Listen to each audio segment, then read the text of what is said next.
मृत्यु से मिली मुक्ति। कार्तिक स्नान कथा अध्याय 10। कार्तिक स्नान का महत्व अध्याय 10 की कथा। नमस्कार दोस्तों। नारद मुनि ने एक बार फिर भगवान श्री विष्णु से कहा, हे प्रभु, आपने कार्तिक मास के स्नान से पाप मुक्त होने की कई कथाएं सुनाई। कृपया करके अब कोई ऐसी कथा सुनाइए जिसमें कार्तिक स्नान से किसी व्यक्ति की मृत्यु से भय से मुक्ति मिली हो। भगवान विष्णु मुस्कुराकर कहा, हे नारद, एक बार पृथ्वी पर सत्यसेन नाम का एक राजा हुआ करता था। उसने कार्तिक मास के स्नान और पूजन से अपने जीवन का अर्थ पा लिया। अब तुम वही कथा ध्यान पूर्वक सुनो। राजा सत्यसेन की कथा। बहुत समय पहले विदर्भ नगरी में सत्यसेन नाम का एक प्रतापी और न्यायप्रिय राजा राज करता था। वह दयालु और धर्मनिष्ठ था, किंतु एक दोष उसमें था, उसे मृत्यु का अत्यधिक भय था। दिन रात वह सोचता, एक दिन वह शरीर नष्ट हो जाएगा, फिर मेरा वैभव किस काम का। राजा के मन में असुरक्षा बढ़ती गई। कई ऋषि मुनियों से उससे प्रश्न किया, पर किसी ने भी उसके भय को मिटा नहीं सका। एक दिन राजा सत्यसेन अपने अशांत मन को शांत करने के लिए जंगल की ओर निकल पड़ा। वहां उसे महान तपस्वी ऋषि अत्रि मिले। राजा ने प्रणाम कर कहा, हे मुनिवर, मेरे पास सब कुछ है, परंतु मृत्यु का भय मुझे खा रहा है। कृपया बताइए, ऐसा क्या करूं जिससे इस भय से मुक्ति मिले।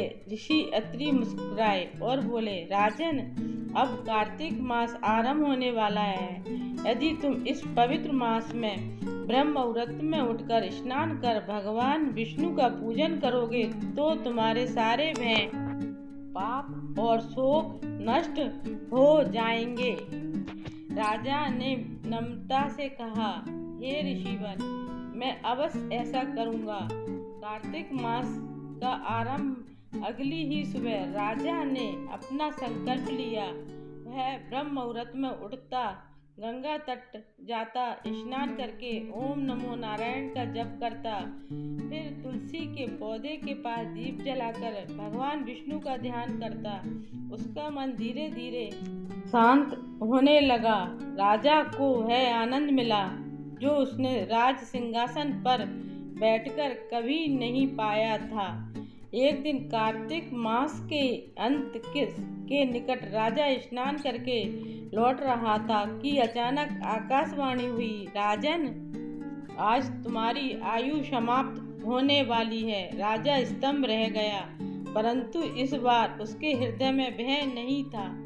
उसने शांति से हाथ जोड़कर कहा, हे प्रभु, मेरी मृत्यु का समय आ गया है, तो यह मेरे लिए भी सौभाग्य की घड़ी है।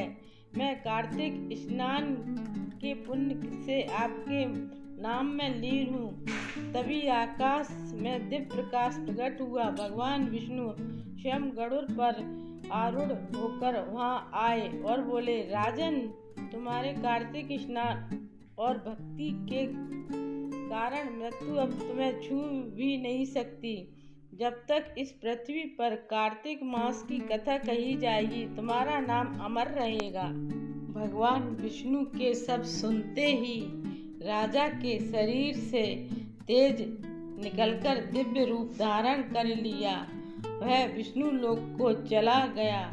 उसके बाद उसके राज्य में शांति, समृद्धि और भक्ति का प्रवाह फैल गया। लोग हर वर्ष कार्तिक मास में स्नान कर सत्यसेन राजा की कथा सुनते थे। फलश्रुति कथा का सार।